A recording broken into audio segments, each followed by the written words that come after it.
few watches are a better value for the money than the Seiko 5. With such a large catalog of different styles and designs, there's a Seiko 5 for just about anyone. And they're constantly innovating. They've even gone so far as to recently release a GMT watch at a price point previously inaccessible for an automatic GMT in their Seiko 5 lineup. In today's video, we're taking a look at some of the best Seiko 5s on the market, starting with some of the older, smaller Seiko 5s and then progressing into some of the more contemporary Seiko 5 sports models. Starting off with the SNK800 series of pilot-inspired watches. Their designs are subtle, prioritizing legibility and function, but still manages to look great in the process. The watch surprisingly comes in a variety of colors from black, blue, green, and my personal favorite cream in the 803. The field watch aesthetic is complemented by a sandblasted case that is surprisingly well finished for the price. The case goes a long way in hiding scratches from daily wear and tear, making it the perfect everyday watch with one exception. It only has 30 meters of water resistance, meaning it can only be submerged into about 100 feet of water pressure, which sounds like a lot, but isn't water resistant enough for swimming. Still, getting caught in the rain or washing your hands with this watch will likely be fine, so this may be enough for most of you out there. The SNK800 line comes in at 37mm in diameter and a relatively slim 11mm thickness, making it fit compact on the wrist and a bit small by modern standards, but enthusiasts love it partially for that reason. This makes it basically disappear when actually wearing it on the wrist on a NATO or a well broken in leather strap, and almost feels like you're not wearing a watch at all. This is the best Seiko 5 for somebody just looking for a great, comfortable, and casual daily wear. Next up, we have the SNK S79, one of the first mechanical watches I've ever owned.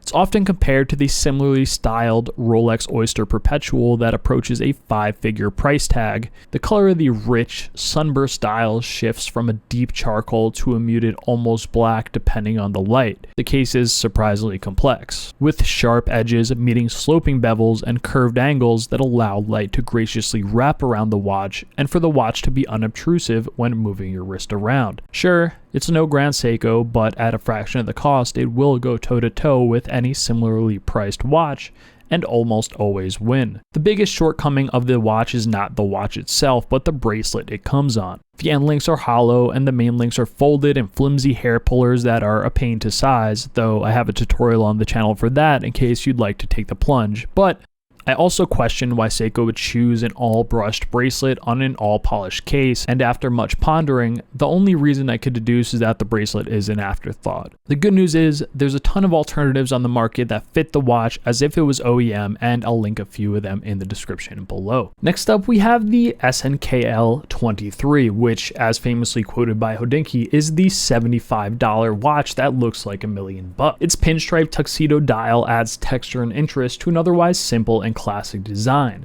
This is the perfect watch for someone who wants something dressy, elegant, and refined. The case has a combination of both brushed and polished finishes that are done impeccably well, almost a little too well for the price. The flat brush surfaces are offset by curved, polished areas which allow the watch to catch light in a way that resembles a luxury watch much more than other watches in this price range. This is one of those watches that as soon as you pick it up and look at it in the light, you're very quickly surprised at how little this watch actually cost. Next up, we have the SNKL41. It features a slightly boxier case design with lugs that protrude geometrically in an almost Rolex maxi-like fashion, making it wear a bit larger and sportier than its 37mm diameter would suggest. In fact, I think it's one of the best Seiko 5 case designs that exists to this date. Having a watch case with so many precisely machined edges that vary in their finish from brush to polish is rare in most watches, let alone in watches this affordable.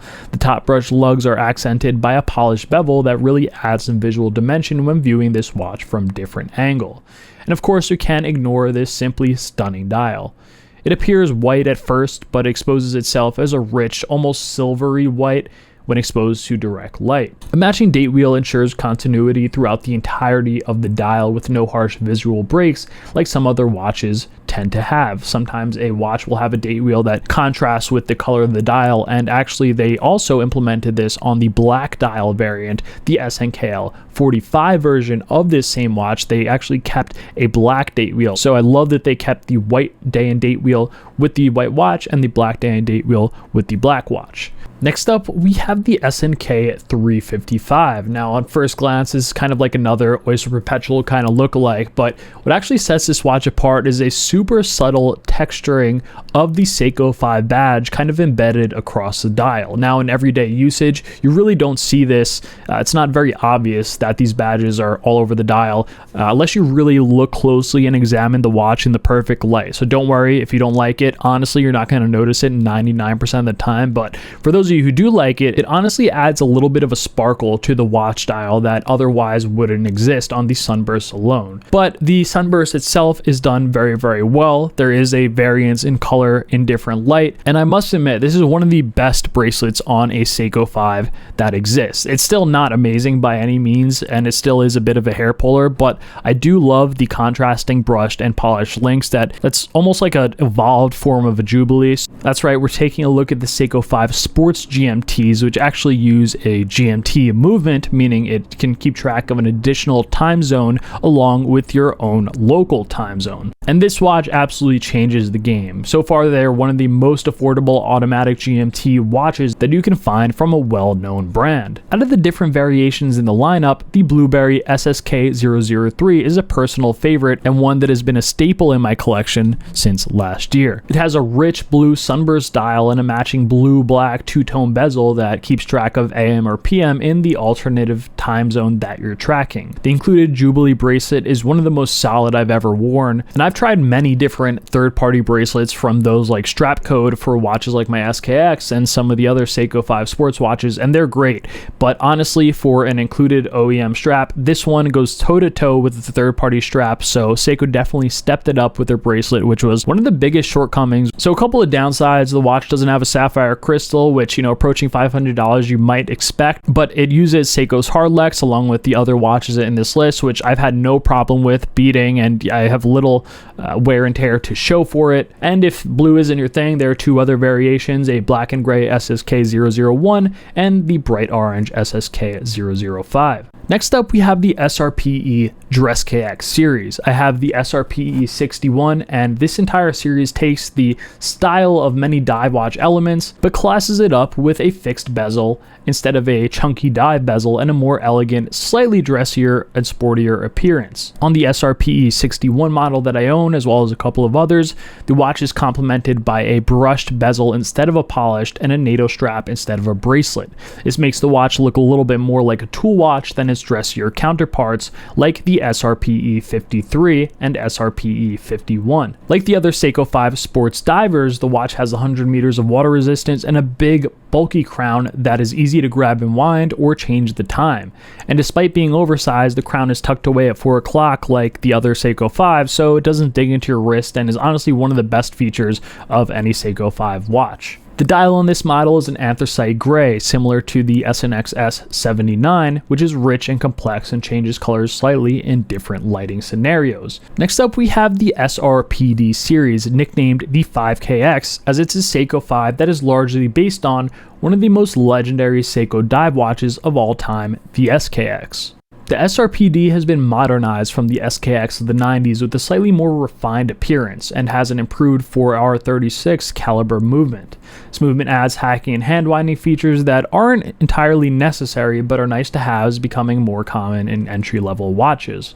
Hacking simply stops the second hand when setting the time to be able to set the time more accurately, and hand winding allows you to wind the movement by hand instead of only when it's on your wrist automatically. Looks-wise, the SRPD is a traditional diver design. Large hour markers, a big, bulky handset, and dive bezel are the key characteristics that really allow you to tell the time at a quick glance. While the watch can, of course, tell the current time, the dive bezel allows you to track the time of anything up to 60 minutes, although traditionally used to track how much time a diver's oxygen tank can allow them to remain underwater. In short, this is a classic dive watch design and is slightly more refined in modern packaging. The 100 meters of water resistance is maybe not enough for Seiko purists who love the SKX and need 200 meters of water resistance for their daily desk diving activities, but should be more than enough for the average Joe like myself who just wants to take a dip in the pool or a swim at the beach while wearing your watch. Next, we have the SRPG35, a field watch inspired design that's a lot more rugged and tough looking.